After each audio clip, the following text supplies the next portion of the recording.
Welcome to Inspired Change, a new inspirational and motivational broadcast that strives to empower men in a positive way, designed to educate, empower, and inspire even the busiest individual on the go over that first cup of coffee. Please join me in welcoming Gunter Swoboda, international psychologist, author, speaker, and producer. Welcome everybody to another episode of Inspired Change, which is part of the Making Good Men Great program and movement, hopefully, to look at each of us becoming better individuals and therefore creating a better community. Now, before I go anywhere, let me please encourage all of you who are listening to subscribe to the podcast, and I want to encourage you to leave a rating and a review, mainly because it'll help me to get some feedback of what sort of thinking's out there, and we may not all agree, but we can certainly have some good discussions, even though this is a bit of a one-way street most of the time. Now I want to reach out to a listener, Brown Man 82, who wrote a review which really touched me. And he says, Gunter's words are music to the soul, so wise and informative. Love this podcast. Brown Man 82, thank you very, very much. I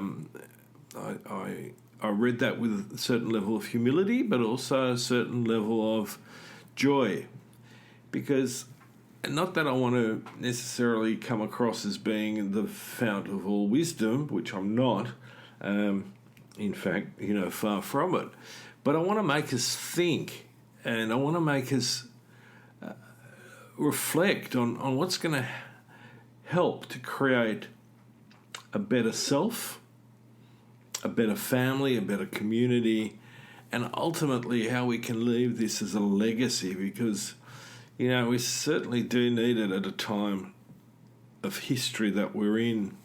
Things are not going all that well, folks, and I think we need to really look at getting in touch with the root of the problem.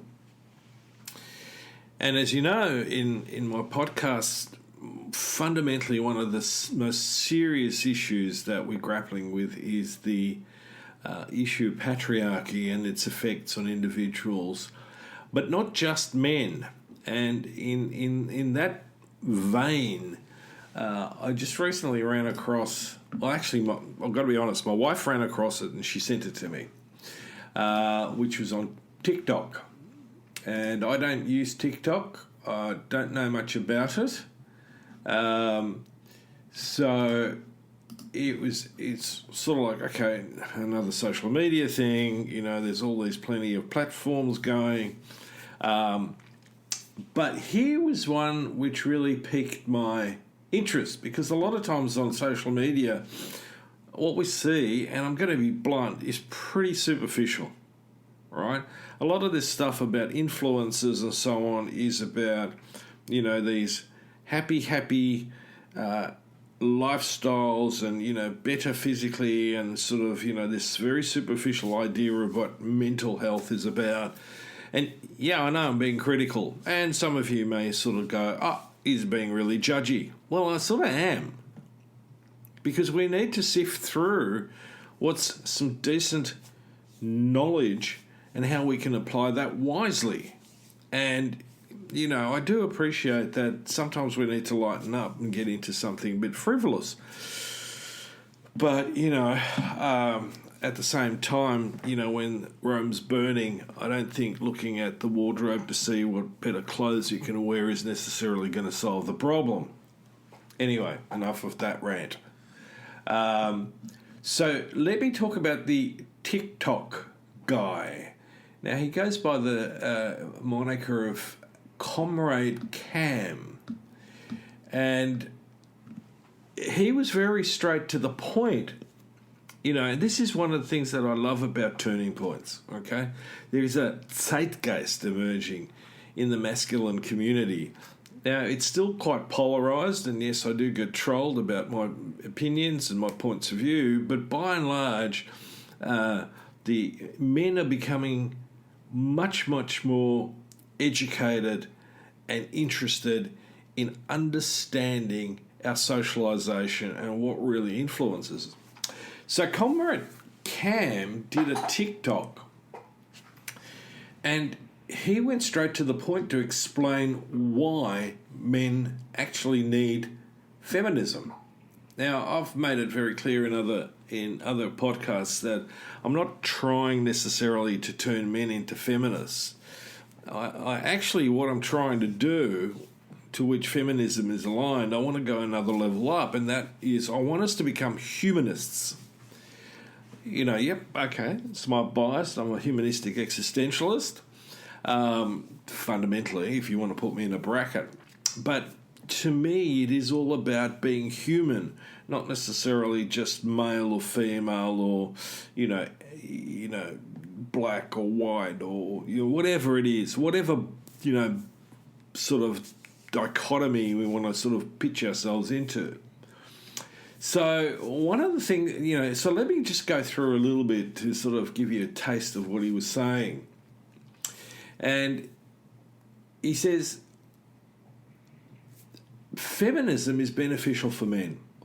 Now, all of you think feminism is hating men. Now, let me qualify that. I don't believe all of us men think feminism is about hating men. And he makes the point that it's not, and he's on point. What he's talking about is he says it's about taking down patriarchy and oppressive norms. Even though men are the ones who benefit from patriarchy the most, they are still victimised to an extent. Now, my argument is that, I'd take out the qualifier to an extent. Men fundamentally are victimised by patriarchy. Even if you're in the top 1 to 5% of those who influence, make policy, are wealthy enough, you're a trillionaire or a billionaire, and, you've got direct access to your representative politicians or even the ones that aren't, in some ways you are still locked and shackled into a social ideology that's toxic. Patriarchy is toxic. Now, he says you can think of it as misogyny being a two-way street. Patriarchy tells men they shouldn't be vulnerable or show emotions. Now, I understand that, I've just learned to understand that TikTok has a certain limit on what you can put into it. So let me expand that a little bit, because I think the perspective of simply looking at emotional expression is two-dimensional. It's not broad enough. It's not deep enough.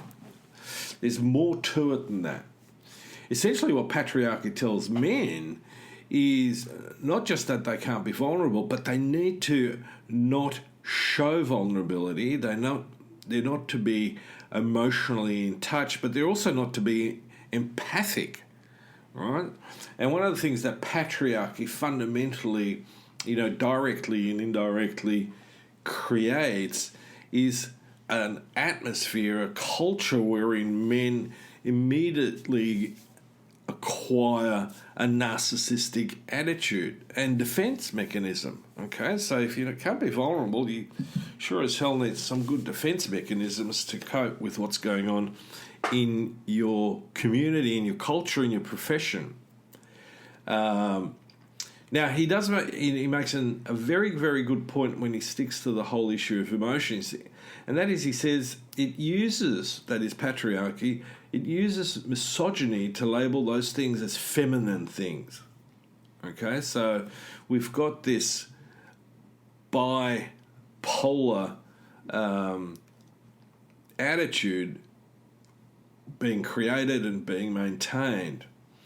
And he says, so when men get vulnerable or emotional, they're criticised, made fun of, told to be a man, not to act like a woman, which is very, very, very true. But I want to include empathy in this. If you're too empathic, right, then that's a problem too, right? It's seen as feminist. or it's being feminized. You know, one of the people that trolled me made the point is you're trying to, get men to lose their dicks and be pussies.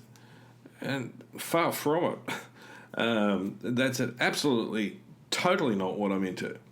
But what I'm trying to help men is to abandon the shackles of patriarchy and begin to live a significantly richer life, which means being more self-aware, being more in touch with your emotions, being more empathic, being able to be much, much more intimate in your relationships, and being able to really get on top of this whole thing about living a life wherein stewardship and collaboration or cooperation is the foundation, and not competition and not acquisition, and certainly not status.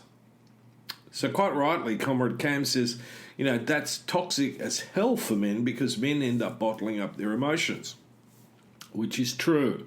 Once we internalise emotions, we're really on a very, very slippery road, especially bottling up anger, which can very easily lead to a state of depression, wherein we feel helpless and hopeless, and we just feel completely disempowered. Now, when I'm talking about anger, I'm not talking about aggression, which unfortunately is one of the consequences of internalising anger, is that when we blow, we become aggressive, and at times it ends up in violence, rage and violence. So if I'm having an altercation with my 17-year-old because he's really getting under my skin, the next thing I want to do is I want to actually throttle him. And unfortunately, some of us lose it in that moment and reach out and, not throttle him, but certainly become very physical with that boy. Not a good state of affairs. So Comrade Cam has really clearly identified that patriarchy oppresses all of us, some more than others, but yes, all of us. So it comes to the conclusion, so men need to be a feminist also for their own sake. Now, let me bring this and let me just sort of examine it a little bit, because fundamentally, in some respects, he's right, because feminism is about, essentially equality. Right, and I made a podcast recently where I said, patriarchy versus democracy, or patriarchy and democracy, can't coexist very happily. It's an oxymoron. One is a egalitarian, principled way of conducting culture and relationships in a culture, and the other one is hierarchical, territorial, and fundamentally is based on competition. And that means there's always a winner and a loser. Democracy is not necessarily about that, although it has become that because of its relationship with patriarchy. It's also economically oppressive. Patriarchy and its, immoral, handmaiden neoliberalism is economically oppressive. It's one of the reasons why women have struggled, in essence, to lead independent lives, because they were locked out of, the economic sphere to a large degree. If in the 70s, in the early 70s, if you were a female, you wanted a loan, you had to get your dad or your husband to go guarantor. Now, that's crazy, even if you had a job. You also, didn't get to vote until fairly late into history.